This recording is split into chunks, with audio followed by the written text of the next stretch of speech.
Chapter 1. Dr. Sloper.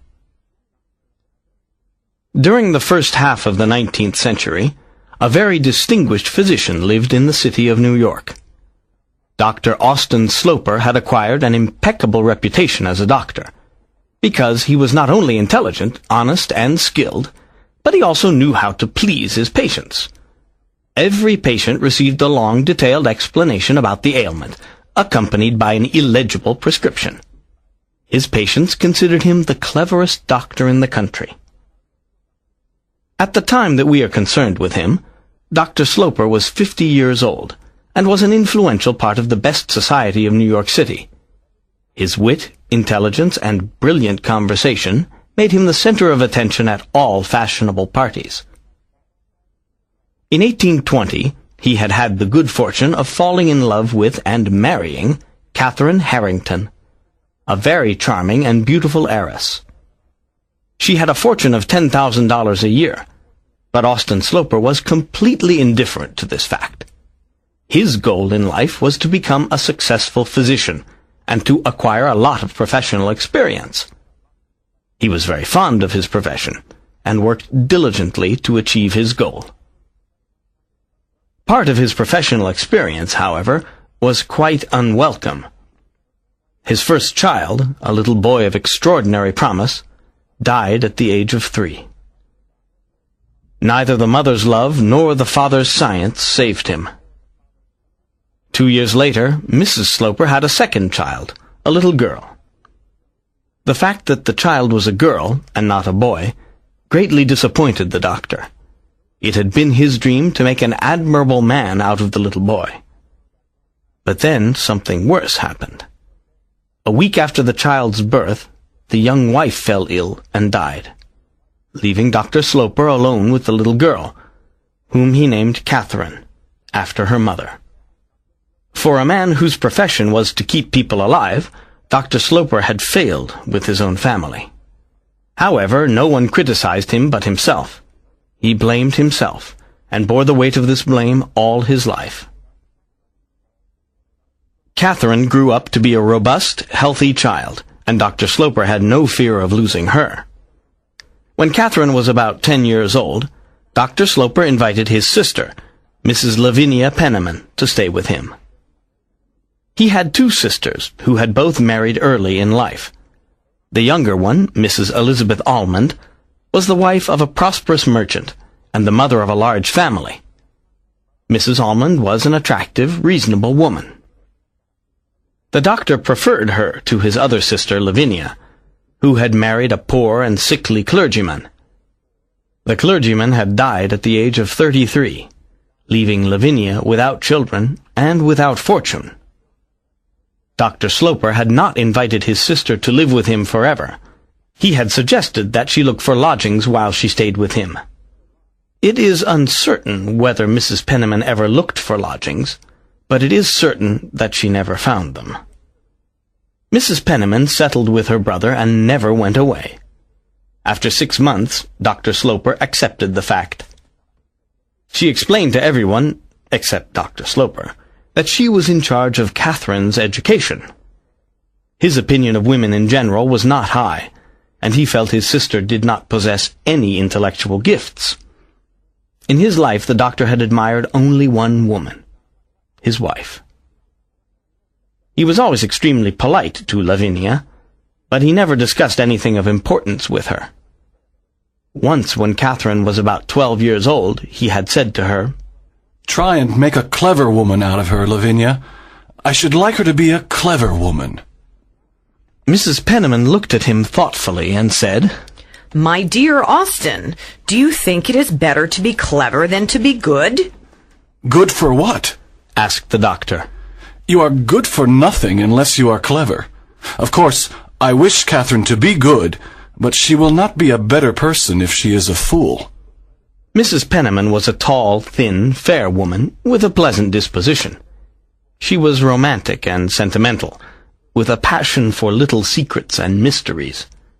She had never had a lover, but dreamed of having one, and writing to him. Her brother, who was very astute, could read her thoughts, and said to himself, When Catherine is about 17 years old, Lavinia will try and persuade her that some young man with a mustache is in love with her. It will be quite untrue. No young man with or without a mustache will ever be in love with Catherine. Fortunately, Catherine isn't a romantic person. Catherine was healthy, well-built, and large. She completely lacked her mother's beauty, her father's intelligence, and was definitely not clever. She was not ugly, she simply had a plain, dull aspect with her brown hair, thick features, and small, quiet eyes. Catherine was extremely fond of her father, and very much afraid of him. She was a good, docile, obedient, and affectionate daughter, whose deepest desire and greatest happiness was to please her father. Although Catherine never knew it, she was a total disappointment for Dr. Sloper, who would have liked a daughter to be proud of. There was nothing to be ashamed of in poor Catherine, but this was not enough for the doctor, who was a proud man. She was neither pretty, elegant, nor charming, and by the age of 18, Mrs. Penniman had not succeeded in making her a clever woman. At social events, she was very quiet and insignificant. She was never the center of attention. The kinder friends of Dr. Sloper described Catherine as ladylike and polite. The more rigorous ones simply said she was dull, plain, and irresponsive. However, no one knew that she was shy, uncomfortably, painfully shy. As the years passed, Dr. Sloper, who was a philosopher, got used to his disappointment. I expect nothing from her, he said to himself. If she gives me a surprise, I will be happy. If she doesn't, I will not lose anything.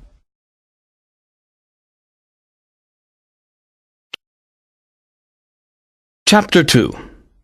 An Important Encounter. When Catherine finally realized that she was becoming a young lady, she tried to compensate for her lack of eloquence and attractiveness by wearing elaborate clothes. These clothes were expensive and brightly colored, but totally lacked class and elegance. Dr. Sloper hated vulgarity and liked simple, elegant things. The thought that his daughter was both ugly and overdressed irritated him immensely. When Catherine was 20 years old, she bought herself a red and gold evening dress, which she had secretly desired for many years. This evening dress made her look like a woman of 30. It must be added that one day Catherine would become a very rich woman. For a long time, Dr. Sloper had been making $20,000 a year, and saving half of it. Catherine would one day inherit this fortune. Some 3 or 4 years before this, in 1835, Dr. Sloper had decided to move his family to a quieter and more fashionable address. So he built a handsome, modern house with a big balcony in Washington Square, next to Fifth Avenue. In front of the house was the square with a garden. Mrs. Almond lived out of the city near the country, where life still had a rural flavor. She had 9 children, 7 boys and 2 girls. Catherine visited her cousins every week. Now the young Almonds were growing up, and the boys were either working or studying at college, while the girls were looking for appropriate husbands. When Marian Almond, a pretty girl of 17, became engaged to a promising boy of 20, Mrs. Almond gave a party to celebrate the event. Catherine, who was now 21, was obviously invited. She was unaware that this was the beginning of something important in her life. Catherine arrived at the party with her aunt, Mrs. Penniman. Shortly after the dancing had started, Marian Almond came up to Catherine and introduced her to a tall young man. She told Catherine that the young man had a great desire to meet her. He was a cousin of Arthur Townsend, her fiancé. Catherine was very ill at ease when meeting a new person. She did not know what to say or do. Morris Townsend, the young man, immediately smiled and started talking to her. What a delightful party. What a charming house. What an interesting family. What a pretty girl your cousin is. As Morris Townsend talked, he looked straight into Catherine's eyes. She answered nothing. She only listened and looked at him.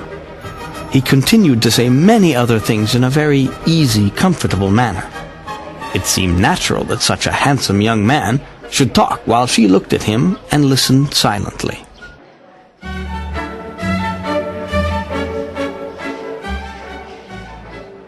He smiled and asked her to dance when the music began to play again. She gave no answer, but let him put his arm around her, and he guided her around the room to the music of a polka. When they paused, Catherine's face was red. Does dancing make you dizzy?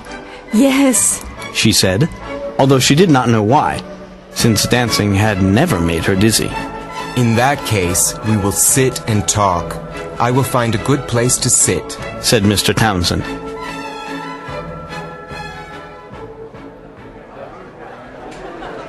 He found a good place, a charming place, a little sofa for two people. We will talk, the young man had said, but he still did all the talking. Catherine sat in her place with her eyes fixed upon him, smiling, thinking he was very clever and admiring his delicate features. He was tall and slim, but he looked very strong. She had never seen such a handsome young man, and thought he looked like a statue. Morris Townsend told her that he was Arthur Townsend's distant cousin. Although he was a native of New York, he was a stranger there since he had been away for many years. He had traveled around the world, living in strange places, and now he felt lonely. You see, people forget you, he said, smiling at Catherine with his delightful gaze.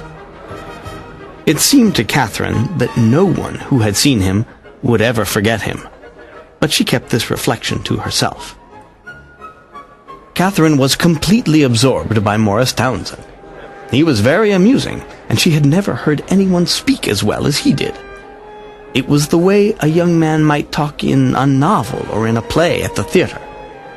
And yet, Mr. Townsend was not like an actor. He seemed so sincere, so natural. All of a sudden, Marian Almond came pushing through the crowd and gave a little cry when she found the young people still together, which made Catherine blush. Marian told Mr. Townsend that her mother wanted to introduce him to Mr. Almond. We shall meet again, he said to Catherine as he left her, and she thought it was a very original speech.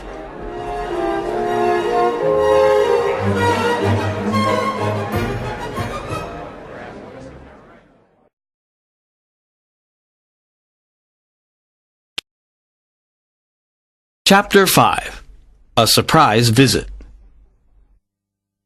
Dr. Sloper came into the parlor half an hour later. He has just visited us, Austin. What a pity you missed him, Aunt Penniman exclaimed.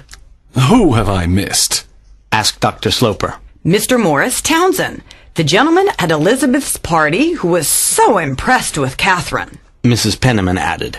Oh, his name is Morris Townsend, is it? The doctor said. And did he come here to propose to you, Catherine? Oh, Father, murmured Catherine, turning towards the window. I hope he won't do that without your permission, said Mrs. Penniman graciously. After all, my dear, he seems to have yours, her brother answered. The next time he comes, you should call me. He might like to see me. Morris Townsend came again about 5 days later, but Dr. Sloper was away from home at that time. Catherine was with her aunt when the servant announced the young man. This time it's for you. For you only, Aunt Penniman said. So Catherine saw Morris Townsend alone, and the visit was a long one. He seemed more at ease this time. He was more familiar with the surroundings, which he observed carefully. When he talked to her, it made her think of a knight in a poem. His eyes were solemnly beautiful, Catherine thought. Tell me about yourself. Give me a little sketch, Morris said.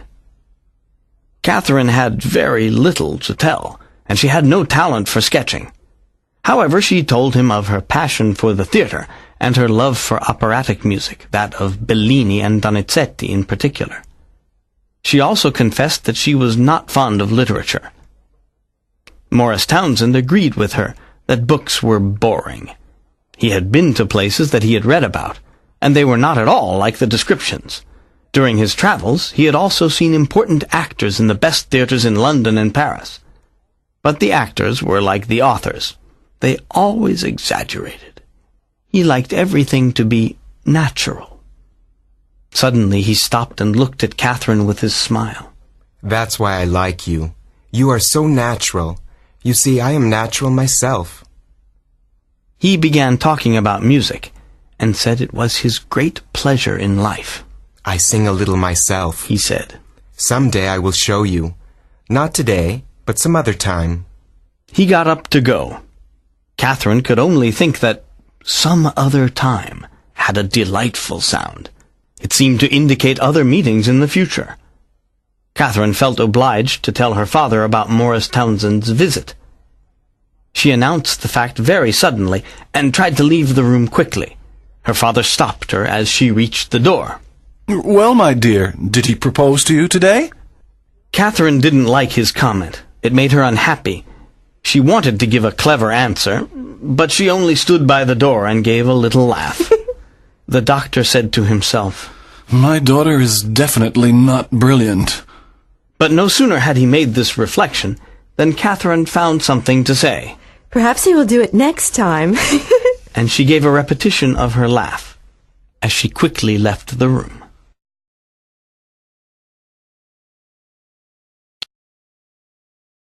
Chapter 7. Catherine is in love. If it were true that Catherine was in love, she was certainly very quiet about it. She had told Morris Townsend that she would not mention him to her father, and so she never mentioned his numerous visits. After the dinner at Washington Square, it was only polite for Morris to visit, and the visits continued. These visits were the most important thing in Catherine's life. She was very happy, although she did not yet know what the future would bring. She was simply grateful for the present. Morris's voice, his face, his words were always in her mind. Catherine's father suspected Morris Townsend's visits and noticed Catherine's silence. This silence irritated the doctor more than anything else. He hated to talk to Lavinia about this matter, since there was an air of mystery about her, but he needed to know what was happening. One day he asked Lavinia, What is going on in this house? Going on, Austin? Exclaimed Mrs. Penniman. Well, I don't know. I think the old gray cat had kittens last night. At her age, said the doctor as he smoked his cigar. The idea is surprising. But what else has happened? Why haven't you told me that Morris Townsend is coming to the house 4 or 5 times a week? Mrs. Penniman raised her eyebrows and said, 4 times a week? 3 times or 5 times if you prefer. I am away all day and I see nothing. With her eyebrows still raised, Mrs. Penniman said, I cannot reveal a secret. Whose secret? Catherine's? Mr. Townsend's? If it is Mr. Townsend's secret, it is very indiscreet to form secret alliances with young men. You don't know where they may lead you. I don't know what you mean by alliance, said Mrs. Penniman. I take great interest in Mr. Townsend. I won't deny it.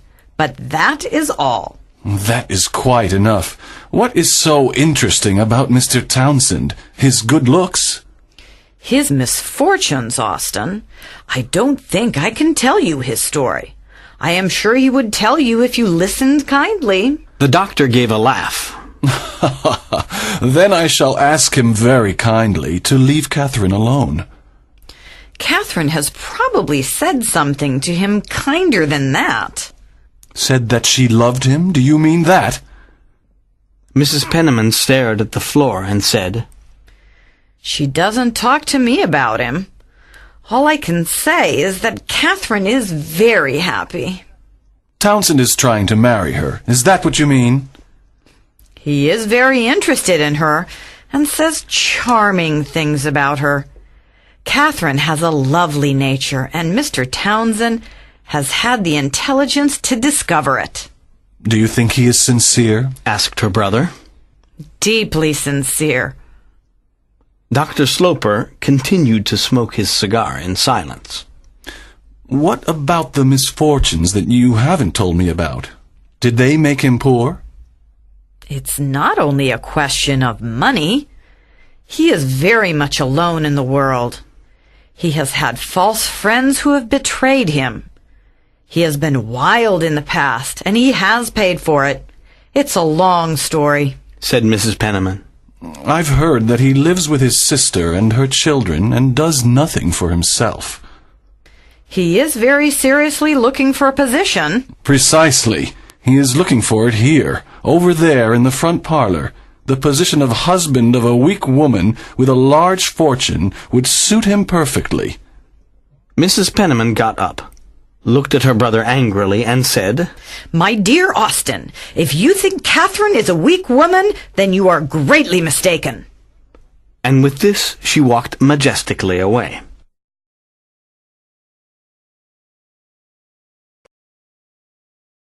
Chapter 8. Morris Townsend and the Doctor.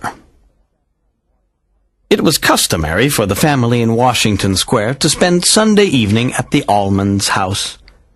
On the Sunday after his conversation with Mrs. Penniman, the doctor spoke with his brother-in-law about a business matter. When he returned to the large sitting room, he found Morris Townsend sitting on a small sofa beside Catherine. There were many people in the room, and it was easy for the two young people to talk privately.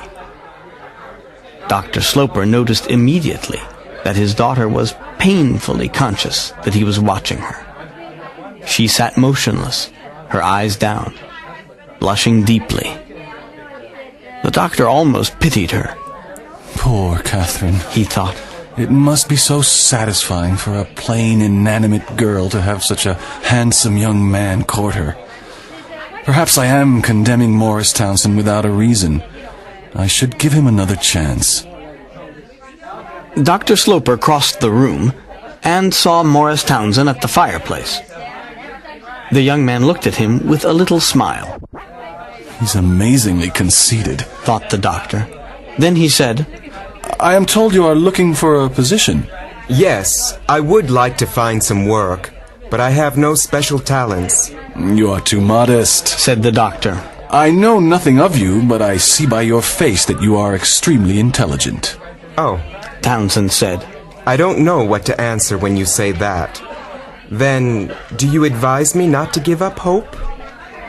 The question seemed to have a double meaning. The doctor observed him a moment before answering. A young man should never give up hope. If he doesn't succeed in one thing, he can try another. Morris Townsend looked down at his remarkably neat shoes. He then looked up, smiled, and asked, Were you kindly suggesting a position for me? This question annoyed the doctor, who paused for a moment. Sometimes I hear of possibilities. For example, how would you feel about leaving New York? Oh, I'm afraid I could not. I must find my fortune in New York. I have responsibilities here. My sister, a widow, and her children live here. She depends on me. Oh, that's very proper. Family feeling is very important. There isn't enough of it in our city. I think I have heard of your sister. It is possible, but I doubt it because she lives very quietly. You mean as quietly as a lady may with several young children? Ah, yes. My nieces and nephews. I am their teacher. That is very good, but it isn't a career. It won't make my fortune, agreed the young man. Before leaving the Allmans' house, the doctor spoke to his sister, Elizabeth. I should like to see his sister, Mrs. Montgomery, and have a talk with her. And I should like to see the children. Mr. Townsend says he teaches the children. I will try and arrange it, Mrs. Allmand answered. He doesn't look like a school teacher, does he? Morris Townsend went to speak to Catherine again. Will you meet me somewhere tomorrow? He murmured. I have something particular to say to you. Very particular.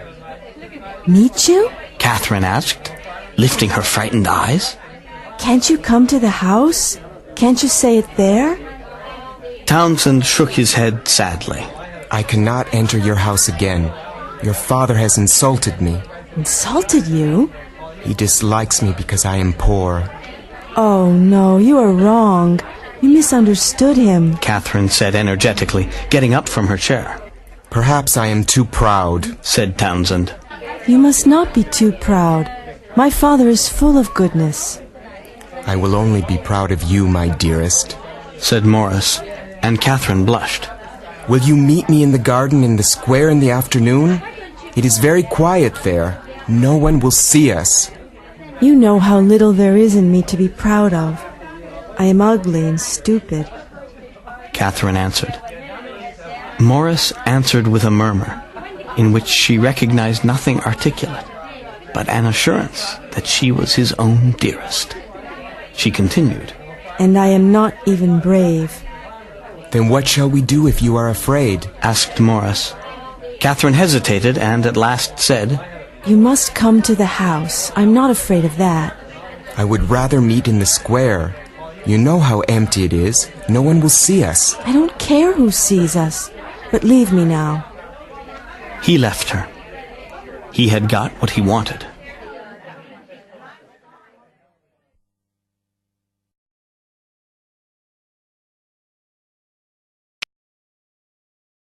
Chapter 10. Dr. Sloper's Decision. The next afternoon, the doctor stayed at home and waited for Mr. Townsend's visit. Morris Townsend was quite serene when he arrived. Catherine told me yesterday what has been going on between you, the doctor said. You should have spoken to me about your intentions before. It was only the other day that Catherine met you. It was not long ago, certainly, said Morris. My interest in Miss Sloper began the first time I saw her. Did it not perhaps begin before you met her? The doctor asked. Morris looked at him an instant. I had certainly already heard that she was a charming girl. A charming girl. That's what you think of her. As Catherine's father, I appreciate her many good qualities, but I have never thought of her as a charming girl, said the doctor. I speak from my own point of view, replied Morris. You speak very well, said the doctor. But that is not all that is necessary. I told Catherine yesterday that I do not approve of her engagement. She told me, and I was very sorry to hear it. I am greatly disappointed, said Morris, who sat in silence for a while, looking at the floor. Did you really expect me to say I was delighted, and throw my daughter into your arms? Oh, no. I had an idea that you didn't like me. What gave you the idea?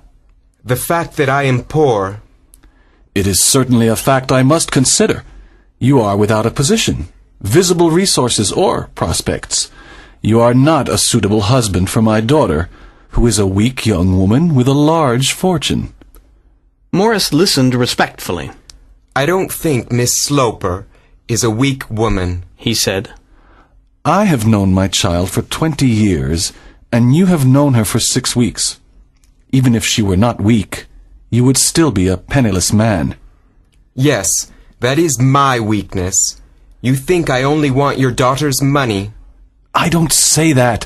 I simply say that you belong to the wrong category. But your daughter doesn't marry a category. She marries an individual, Townsend said with a handsome smile. An individual who offers so little in return. Is it possible to offer more than tender affection and lifelong devotion? The young man asked. Fine words, said the doctor. But you are still the wrong kind of man. You think I would spend her money, don't you? Asked Morris. Yes, I think you would.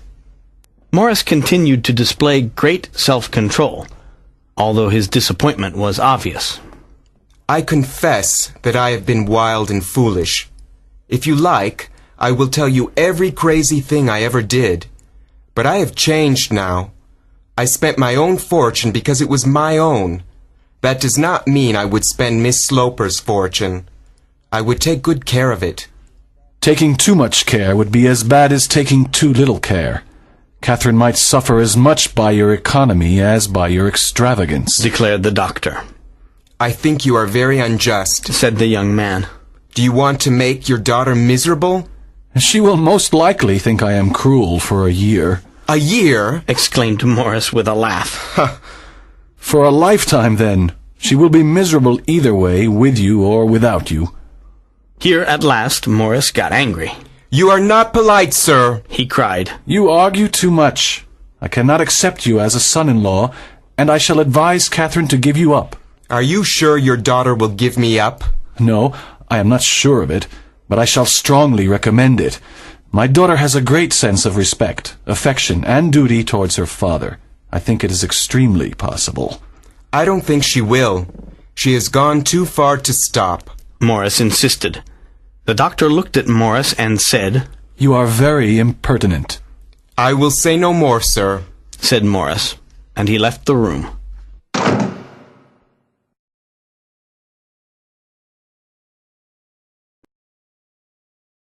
Chapter 11. Mrs. Montgomery.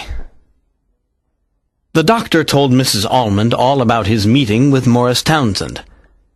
She felt that he had been much too hard on the young man. The doctor decided to give Morris the benefit of the doubt and go and talk with his sister, Mrs. Montgomery. She will almost certainly tell me that I have done the right thing, but it is possible that she will tell me that I have made the greatest mistake of my life. If she does, I will beg Mr. Townsend's pardon. How is Catherine taking it? Asked Mrs. Almond. As she takes everything, quietly, without noisy tears or anything else. I am very sorry for Catherine. She will have to choose between her father and her lover. I am sorry for her too, but she'll get over it. The visit was planned for a few days later. Mrs. Montgomery received the doctor in a small front parlor of her little house on 2nd Avenue. She was a small, fair woman, with bright, clear eyes and an air of unaffected humility. At first, Mrs. Montgomery was a bit unwilling to talk about her brother. I can understand that this may be difficult for you, said the doctor. Please understand my situation. Your brother wishes to marry my daughter, and I wish to find out what sort of a young man he is. That is why I've come to ask you questions. Her happiness depends on whether he is a good man or not. Yes, I understand, murmured Mrs. Montgomery.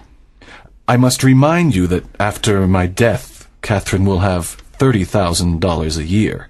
If she marries a husband, I approve. Your daughter will be immensely rich, she said softly. Precisely. But if Catherine marries without my consent, she will have only the $10,000 that she inherited from her mother. She will not have a penny from me. Does Morris know this? Asked his sister. I shall be very happy to inform him, the doctor exclaimed. After thinking for some time, she asked, What makes you dislike Morris so much? I don't dislike him as a friend or as a companion. He is a charming young fellow. I dislike him only as a son-in-law, whose responsibility would be to protect and take care of my child, who has difficulty taking care of herself. My daughter is weak, and not clever enough or strong enough to solve the problems of life. My impression is that your brother would not be a good son-in-law. I think he is selfish and superficial. Of course, you may contradict me. Mrs. Montgomery was surprised. How did you discover that he is selfish? She exclaimed. Do you think he hides it well? Asked the doctor. Very well, said Mrs. Montgomery. After a brief moment of silence, she said, My brother is very handsome. The doctor looked at her and said, You women are all the same. Men like your brother are the types that ruin women. They accept nothing in life but its pleasures, which they receive with the help of the gentle sex. They never do anything for themselves, since others do it for them. Someone else always suffers for them. The doctor paused a moment and then added, You have suffered immensely for your brother. There were now tears in Mrs. Montgomery's eyes. Do you give your brother money? Asked the doctor. Yes, I do, replied Mrs. Montgomery. I see that I was right. Your brother lives on you, takes your money, and is extremely selfish. But he's still my brother, she said with a trembling voice. and then burst into tears. I'm sorry that I have upset you. It's all for my poor Catherine. You must know her and you will see. I should like to know your daughter, she said, and then suddenly, don't let her marry him. Feeling satisfied, Dr. Sloper left, with these words in his ears.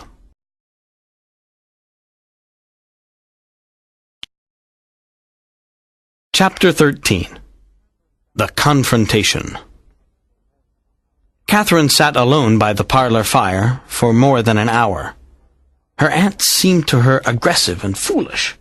She had an immense respect for her father, and she felt that to displease him was a horrible thing. But her plan was slowly taking form, and she had to go on with it.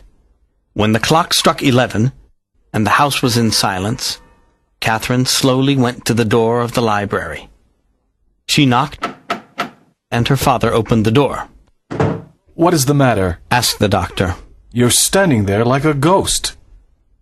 She went into the room, but it was some time before she began to speak. Her father went back to his writing desk, sat down, and began writing. His back was turned to her, and she heard the scratching of his pen. At last, she began to speak. You told me that if I had something more to say about Mr. Townsend, you would be glad to listen to it. Exactly, my dear, said the doctor, not turning around. I would like to see him again. To say goodbye? Asked the doctor. No, Father, not that. At least not forever. Have you written to him? Yes, 4 times. You have not finished with him, then? No, said Catherine. I have asked him to wait. The doctor turned around slowly in his chair and looked at her with his cold eyes. She was afraid of his anger. You are a dear, faithful child, he said at last. Come here to your father. And he got up, holding his hands toward her. The words were a surprise, and they gave her an exquisite joy. She went to him, and he put his arm around her tenderly and kissed her. After this he said, Do you wish to make me very happy? I would like to, but I am afraid I can't. Catherine answered. Do you want me to give him up? Yes, I want you to give him up. He continued holding her, looking into her face. She looked away, and there was a long silence. You are happier than I am, Father, she said at last. I have no doubt that you are unhappy now, but it is better to be unhappy for 3 months than for many years. Yes, if that were true, said Catherine. It is true. I am sure of that. Remember, I know something about men, their vices, their selfishness, their falsities. She moved away from him and said, He is not vicious. He is not false. Don't you trust my judgment? Asked the doctor. What has he done? What do you know? He has never done anything. He is selfish and lazy. Oh, Father, don't say bad things about him, she exclaimed. No, that would be a great mistake. You may do what you choose, he added, turning away. I may see him again? Just as you choose. Will you forgive me? No. I only want to see him once, to tell him to wait. To wait for what? To wait until you know him better, until you consent. I know him well enough, and I will never consent. But we can wait a long time, said poor Catherine with humility. Of course you can wait until I die if you like. Catherine gave a cry of natural horror. Your engagement will have one delightful effect upon you. It will make you extremely impatient for my death. And just think how impatient he will be, too. She turned away, feeling sick. Suddenly, however, she had an inspiration. If I don't marry before your death, I will not after, she said. Do you want to be impertinent? Asked the doctor. Impertinent? Oh, Father, what terrible things you say. For some time Catherine was silent, but finally she said, I think that little by little Morris might persuade you. I shall never speak to him again. I dislike him too much. Catherine gave a long sigh, which she tried to cover. She had decided that it was wrong to make a show of her troubles and to influence her father with her emotions. Her desire was to bring about a gentle, gradual change in her father's opinion of Morris. There is one thing you can tell Mr. Townsend when you see him again. Tell him that if you marry without my consent, I won't leave you a penny of my money. That will interest him more than anything else you can tell him. That would be very right, answered Catherine. In that case, I shouldn't receive any money from you. She looked at her father, and her quiet eyes were filled with tears. I think I will see him then, she murmured timidly. Exactly as you choose. But if you see him, you will be an ungrateful, cruel child. You will give your father the greatest pain of his life. Tears ran down Catherine's face, and she moved towards her parent with a pitiful cry. He simply took her arm, led her to the door, and opened it for her. Then he closed the door gently but firmly behind her. The doctor walked around his study for a while, a bit irritated, but also amused. He said to himself, I believe she will go on with it. This idea appeared to have a comical side, and to offer some entertainment.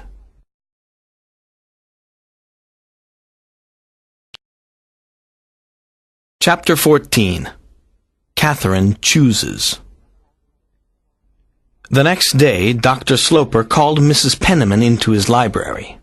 I've called you here to advise you that I don't want you or Catherine to see Mr. Townsend again. Anything you will do to help or comfort Catherine will be considered treason. You know treason is a very serious offense. Mrs. Penniman threw back her head and said, Do you want to kill your child? No, I want to make her live and be happy, replied the doctor. You will kill her. She had a terrible night. She won't die of one bad night, nor of a dozen. Remember that I am a distinguished physician. Catherine had had a dreadful sleepless night. Her heart was breaking. She cried and thought about her father's harsh words. She believed that she was bad, but she could not help it. The next morning she did not want to show her pain to the world. Therefore she came to breakfast on time, with no tears in her eyes, which disappointed Mrs. Penniman. That day she wrote to Morris asking him to come and see her the next day. Catherine received him in the big, bright front parlor. The first thing she noticed was that he was more beautiful than ever. Why have you made me wait so long? He asked. Every hour seemed like years. Have you decided whether you will keep me or give me up? Oh, Morris, she cried. I never thought of giving you up. Then what were you waiting for? I thought my father might look at it differently, but he still looks at it the same way. Then why have you called me here? Because I wanted to see you, cried Catherine. Will you marry me tomorrow? Morris suddenly asked. Tomorrow? Next week then, any time within a month. Isn't it better to wait? Said Catherine. To wait for what? She did not know for what, but she was afraid. Until we have thought about it a little more. Morris shook his head sadly and said, I thought you had thought about it in these 3 weeks. Do you want to think about it for the next 5 years? My poor girl, you are not sincere. Catherine blushed, and her eyes filled with tears. Oh, how can you say that? She murmured. You must take me or leave me, said Morris. You can't please your father and me. You must choose between us. I have chosen you, she said passionately. Then marry me next week. She stood gazing at him. Isn't there any other way? None that I know of. He turned away, walked to the window, and looked out. He finally said, You are terribly afraid of your father. I suppose I must be, she said very simply. Then you don't love me as I love you. Your fear of your father seems greater than your love for me. Oh, my friend, said Catherine, going to him. Do I fear anything? He demanded, looking at her. For you I would do anything. You are noble and brave. Catherine knew that she had to deliver her father's message to Morris. It was very painful for her, but she said, He told me to tell you very distinctly that if I marry without his consent, I shall not inherit a penny of his fortune. He made a great point of this. He seemed to think—" Morris blushed angrily and said, What did he seem to think? "that it would make a difference." It will make a difference in many things. We will be poorer, but it will not change my love for you. "We shall not want the money," said Catherine. "You know that I have my own fortune." Yes, my dear girl. I know you have something, and he can't touch that. "He would never," said Catherine. "My mother left it to me." Morris was silent for a while. Do you think that he will be cruel to you forever? Do you think he will never change his mind about disinheriting you? "If I marry you, he will think I'm not good." Then he will never forgive you, cried Morris. The words disinherit and forgive, with their heavy moral meaning, rang in Catherine's ears and deeply touched her childlike heart. She felt very lonely and afraid. "Oh, Morris," she cried, putting her head on his shoulder. "you must love me very much. I will marry you as soon as you want." My dear good girl, he exclaimed, looking down at his prize. Then he looked up again rather vaguely, with parted lips and lifted eyebrows. Life in Washington Square continued much as before for many days. Dr. Sloper told his sister Elizabeth that Catherine's situation amused him greatly, and that he was waiting with suspense to see the outcome. Mrs. Almond replied, "It is not very kind of you to find amusement in your daughter's situation." I want to take Catherine to Europe, said the doctor. Europe will give Catherine new things to think about. "She won't forget him in Europe," said Elizabeth. He will forget her then. Mrs. Almond looked serious. "Would you really like that?" Extremely, said the doctor. Meanwhile, Mrs. Penniman, who was alarmed by her brother's coldness towards her, arranged another secret meeting with Morris Townsend. This time she did not choose an oyster saloon. She asked him to meet her at the door of a church. "I come as a messenger of peace," said Mrs. Penniman. "I think you should wait a while before marrying Catherine." Morris Townsend was quite annoyed. You have many different ways of seeing the same problem. Last week you advised me to marry her immediately. Be very patient. Watch and wait. Wait until my brother is less angry, said Mrs. Penniman. Catherine has already agreed to marry me very soon, said Morris. What can I do now? Catherine loves you so much that you can do anything you want, said Mrs. Penniman. You can change your plans and she won't get upset. Morris looked at her with raised eyebrows and simply said, Ah. After he had accompanied her home, he considered his dilemma. It was not easy for him to choose between the fear of losing Catherine and her possible fortune altogether, and the fear of taking her too soon and being tied to a young woman who was both unattractive and impoverished.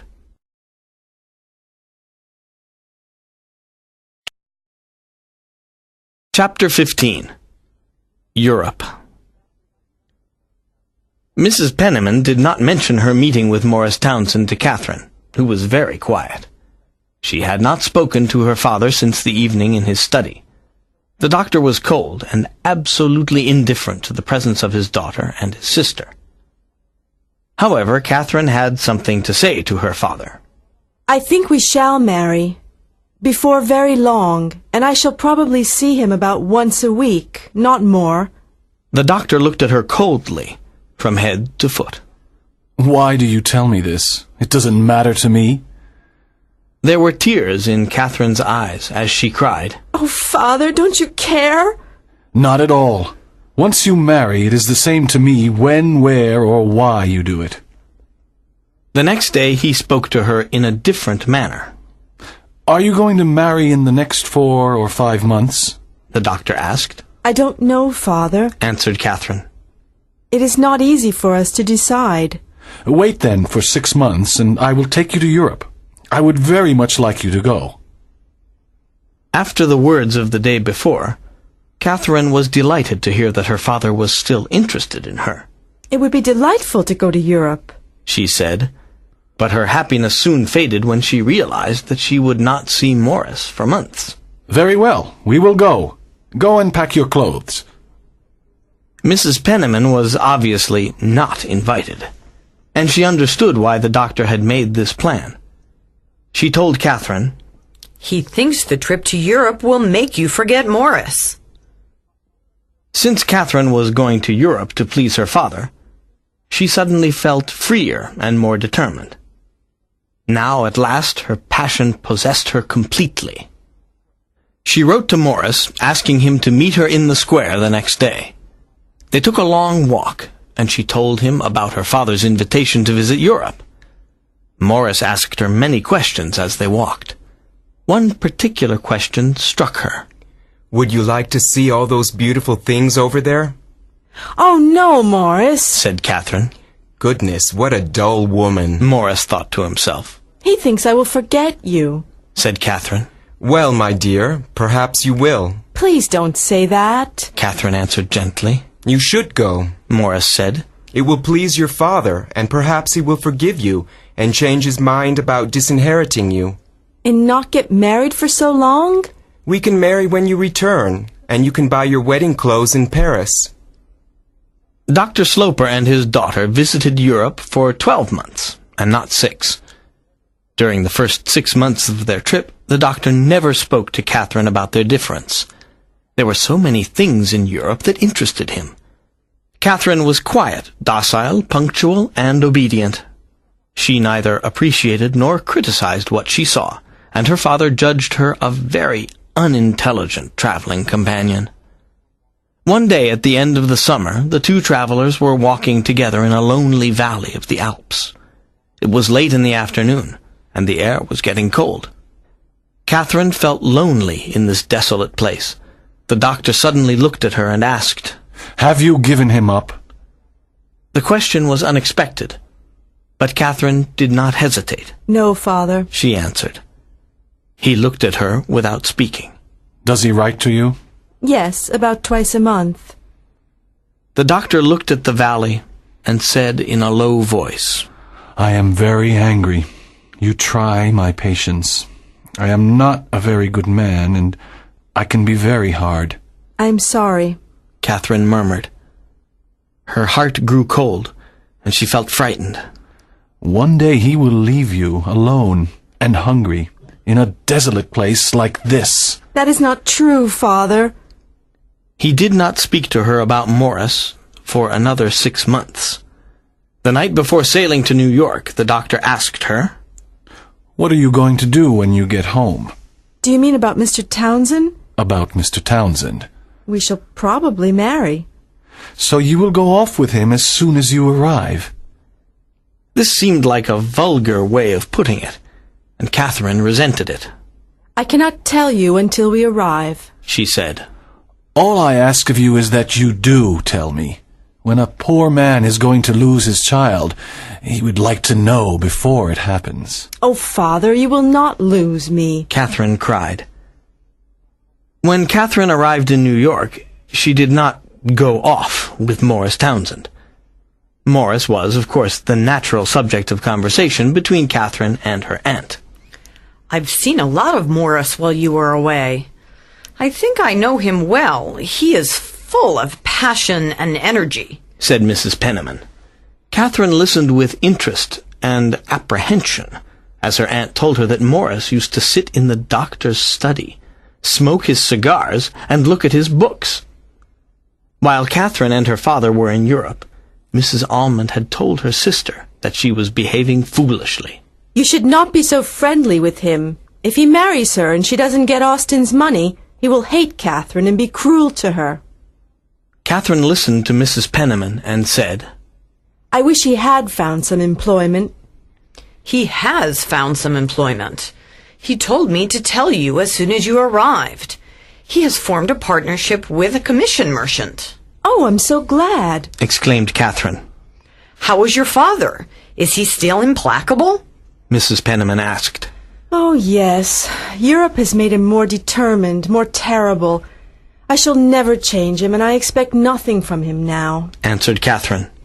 I didn't think you would give up your property, said Mrs. Penniman. You have become very brave. Yes, I am braver than I was. You asked me if I had changed. I have changed in that way. I have changed very much. If Morris doesn't care about it, why should I? Said Catherine. Perhaps he does care about it, insisted Mrs. Penniman. He cares about it for me, because he doesn't want to injure me. But Morris knows that I am not afraid of that. Besides, I have plenty of money of my own. We shall live well, Catherine replied. Catherine had indeed changed. Mrs. Penniman found her improved in appearance. She looked rather handsome. Her tone was sharper, more authoritative. Her feelings about her father had changed. She had been as good as she could, but he did not care. And now, for the first time, she did not care either. She had come home to get married.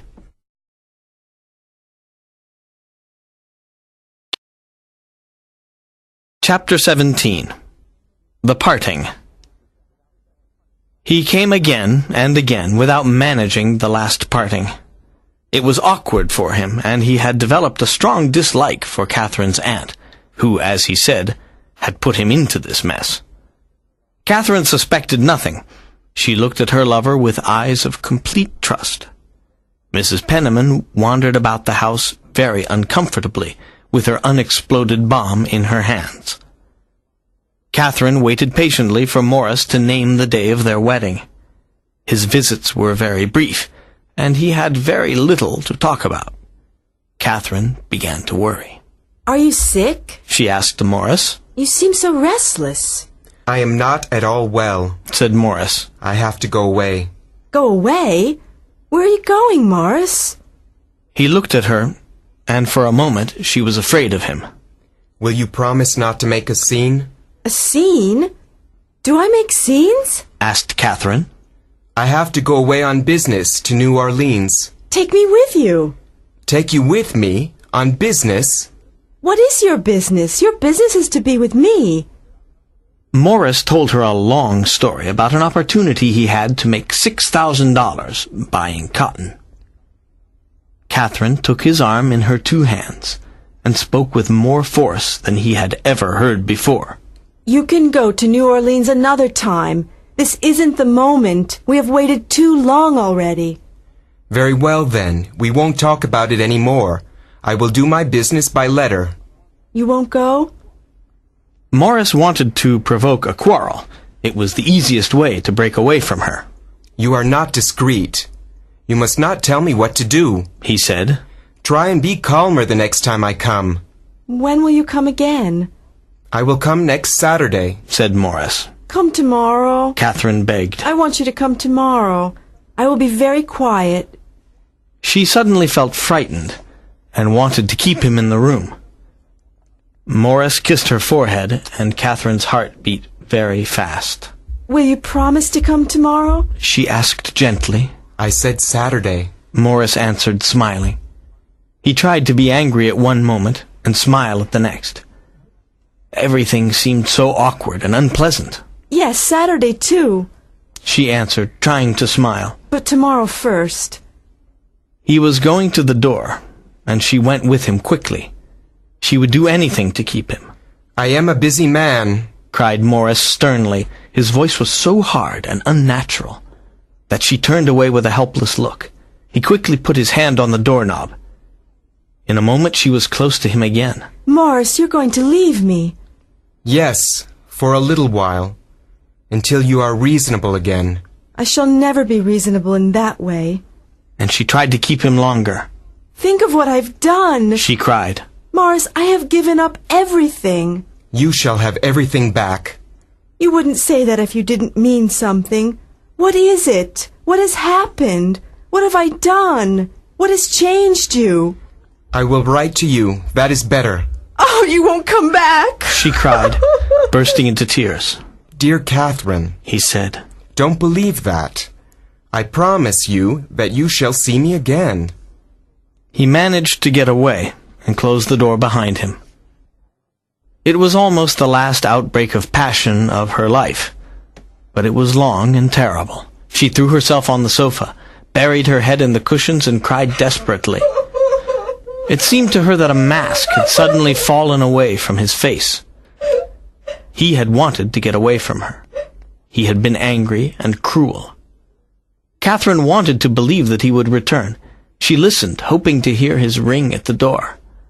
But Morris did not return, nor did he call or write the next day. Catherine wrote him 2 notes, one on Friday and one on Saturday. I don't understand, she wrote. Morris, you are killing me. Catherine suffered deeply, but she did not want her father to know what had happened. She ate her meals, went on with her life, and said nothing to anyone. Mrs. Penniman felt that something was wrong. She approached Catherine very gently and said, I am afraid you are in trouble, my dear. Can I do anything to help you? I am not in any trouble and do not need any help, said Catherine. Are you very sure, dear? Perfectly sure. Some days passed, and the doctor, who had been observing everything in silence, spoke to his sister Lavinia. The thing has happened. The scoundrel has left her. It seems to make you happy to see your daughter upset. It does, said the doctor, because it proves I was right. On Sunday afternoon, Catherine went for a walk, and found Mrs. Penniman waiting for her when she returned. Where have you been? asked Mrs. Penniman. I went to take a walk, answered Catherine. Catherine, dear, you cannot pretend with me. I know everything, and I really think it is better that you separate. Separate? Who said we were going to separate? Isn't it broken off? asked Mrs. Penniman. My engagement? Not at all. In that case, I have spoken too soon. I am sorry, but something has certainly happened between you, insisted Mrs. Penniman. Nothing has happened. I love him more and more. Mrs. Penniman was silent for an instant. I suppose that's why you went to see him this afternoon. Catherine blushed. Yes, I went to see him, but that's my own business. Very well, then we won't talk about it. Mrs. Penniman moved towards the door, but was stopped by a sudden cry from the girl. Aunt Lavinia, where has he gone? At his house they said he had left town. Has he gone to New Orleans? Mrs. Penniman did not know about New Orleans. She only said, If you have agreed to separate, the further he goes, the better. Agreed? Has he agreed it with you? He has sometimes asked for my advice. Is it you, then, that has changed him? Is it you that has taken him from me? How could you be so cruel? You spoil everything you touch. Leave me alone. Catherine spoke bitterly and vehemently. You are a most ungrateful girl, cried Mrs. Penniman. I helped bring you together. I wish he had never come to this house. She calmed herself with great effort, and then got up and walked around the room. Will you please tell me where he is? I have no idea, said Mrs. Penniman. Will he stay away forever? Forever is a long time. Your father perhaps won't live forever. Catherine gazed at her aunt. He has planned it, then. He has broken it off and given me up. For the present, dear Catherine. He has only put it off. He has left me alone, Catherine said, shaking her head. I don't believe it.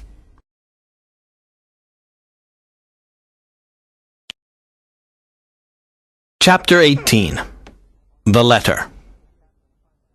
On Tuesday, Catherine finally received a 5-page letter from Morris.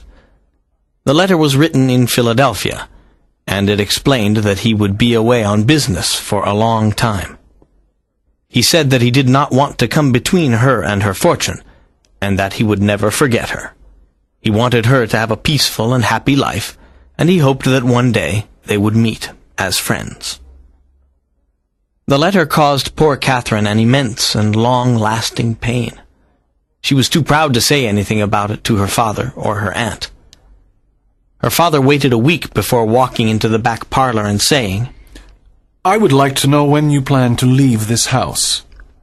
Catherine looked up at him with a long, silent gaze and said, I shall not go away. The doctor raised his eyebrows and asked, Has he left you? I have broken off the engagement. Broken it off? I have asked him to leave New York, and he has gone away for a long time. The doctor was both puzzled and disappointed. He lost his chance to say that he had been right. However, he did not believe what Catherine had said. How does he like your dismissal? I don't know, said Catherine. You mean you don't care? You are rather cruel, after encouraging him and playing with him for so long. The doctor had his revenge, after all. As time went on, the truth about the end of Catherine's engagement remained a closely guarded secret. She had suffered tremendously, but the doctor did not know about it. He was certainly curious to learn the truth, but he never knew it. This was his punishment for having been so very sarcastic with his daughter. I'm very glad that Catherine did not marry him, Mrs. Almond said to her brother. However, I wish you would be more gentle with her. Surely you feel sorry for her. No, I don't. She was lucky to get out of it. Actually, I suspect that she has not given him up at all. I think there's an arrangement between them. When I am dead, he will return, and then they will marry. You accuse your daughter of being the worst of hypocrites, said Mrs. Almond. The years passed, and Catherine received 2 offers of marriage. She refused a widower with 3 little girls and a clever young lawyer who was seriously in love with her. The name Morris Townsend was never mentioned at Washington Square, but Dr. Sloper still suspected that Catherine was secretly waiting for him. Catherine had become an admirable old maid. She formed habits and dedicated many of her days to charitable institutions. The 2 great facts of her life were that Morris Townsend had played with her heart, and that her feelings toward her father would never be what they had been when she was younger. There was something dead in her life, and her duty was to fill the void. She had at last become a greatly liked figure at all respectable parties and dinners. Dr. Sloper slowly retired from his profession. He went to Europe again with Catherine and Mrs. Penniman, and remained there 2 years.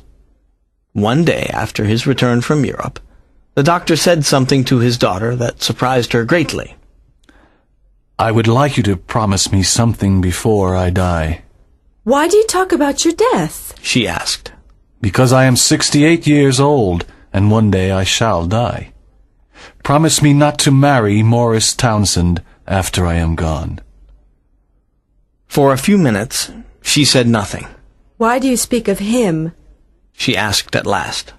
He has been to New York recently, and at your cousin Marion's house. Your Aunt Elizabeth tells me that he is looking for another wife, although I don't know what happened to the first one. He has grown fat and bald, and has not made his fortune. The words fat and bald presented a strange image to Catherine, who still remembered him as the most beautiful young man in the world. I don't think you understand, she said. I very rarely think of Mr. Townsend, but I can't promise that. The doctor was silent for a minute. I ask you for a particular reason. I am changing my will. Catherine had been so humble in her youth, but now she had a little pride, and there was something in her father's request that injured her dignity. I can't promise, she simply repeated. You are very obstinate. I had no idea how obstinate you are. She knew that she was obstinate, and it gave her a certain joy. She was now a middle-aged woman.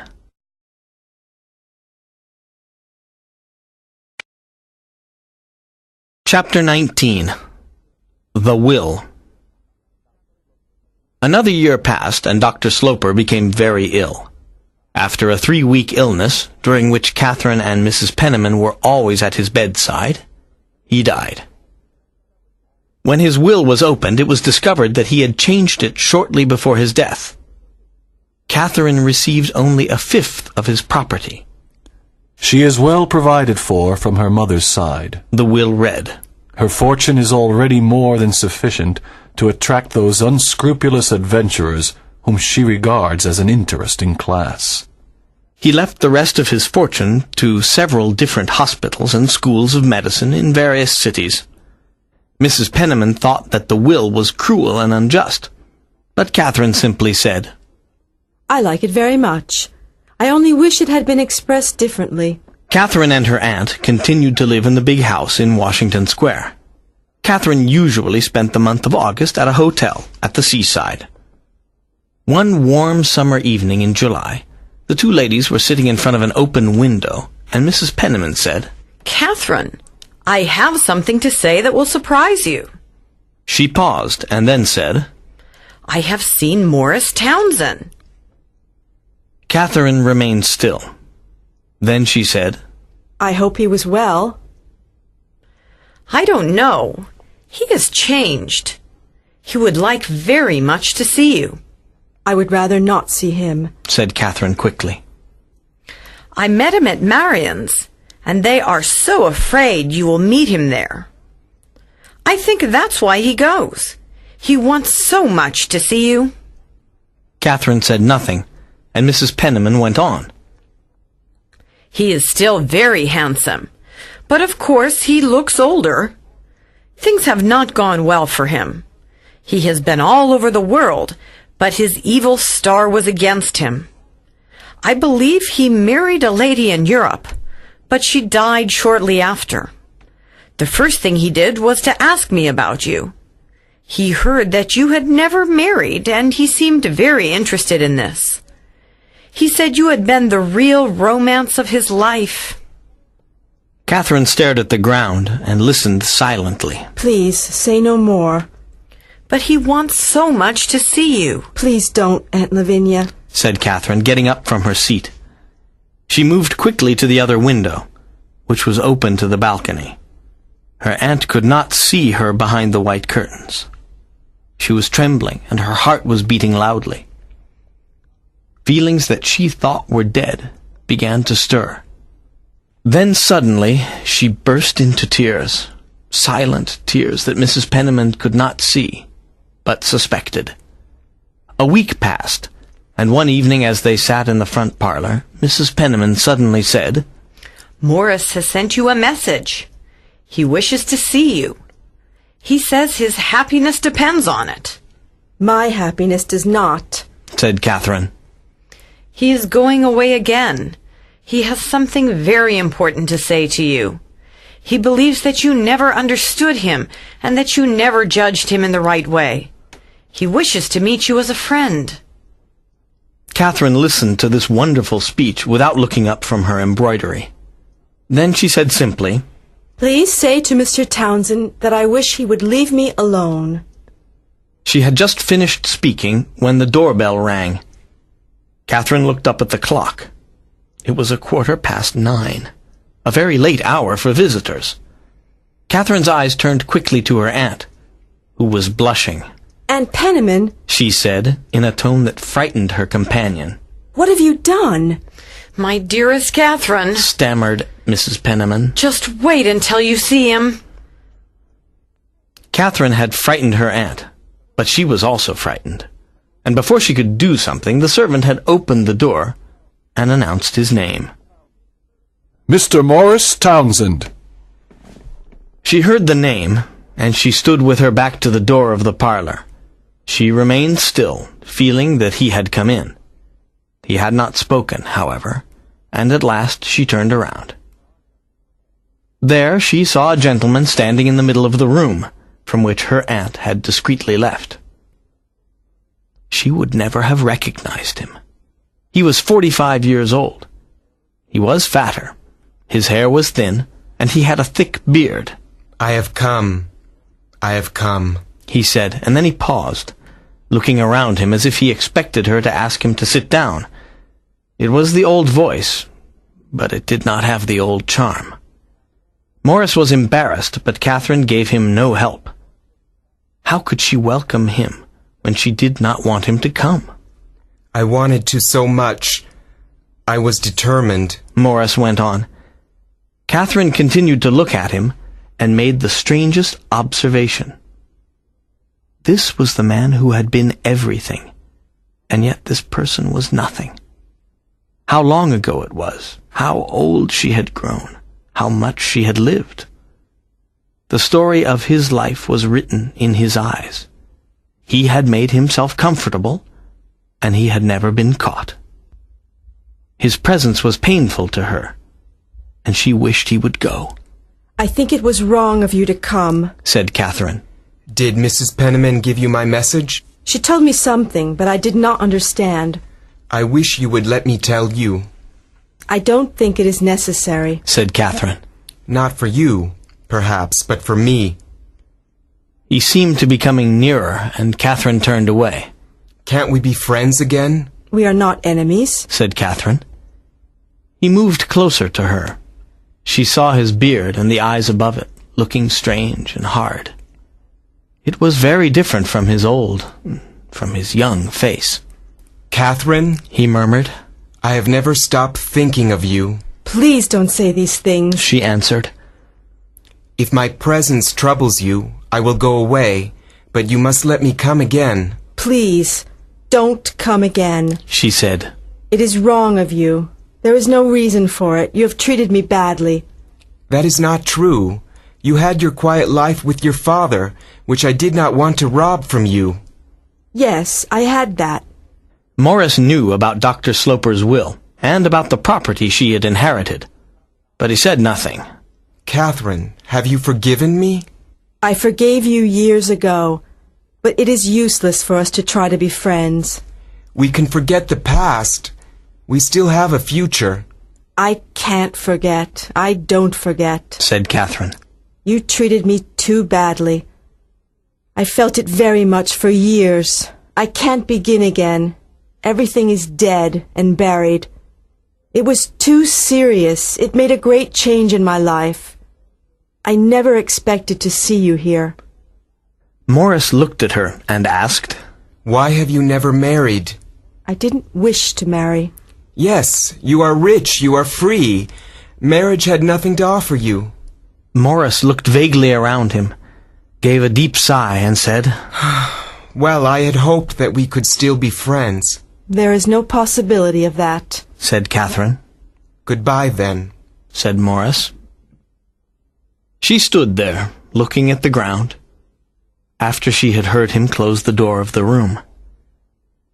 In the hall he found Mrs. Penniman, curious and eager. That was a precious plan of yours, said Morris. Is she so hard? asked Mrs. Penniman. She doesn't care a button for me, said Morris. But why then has she never married? Yes, why? sighed Mrs. Penniman. But you will not give up. You will come back. Come back? Certainly not. And Morris Townsend walked out of the house, leaving Mrs. Penniman staring. Catherine, meanwhile, in the parlor, picking up her embroidery, had seated herself with it again, for life, as it were.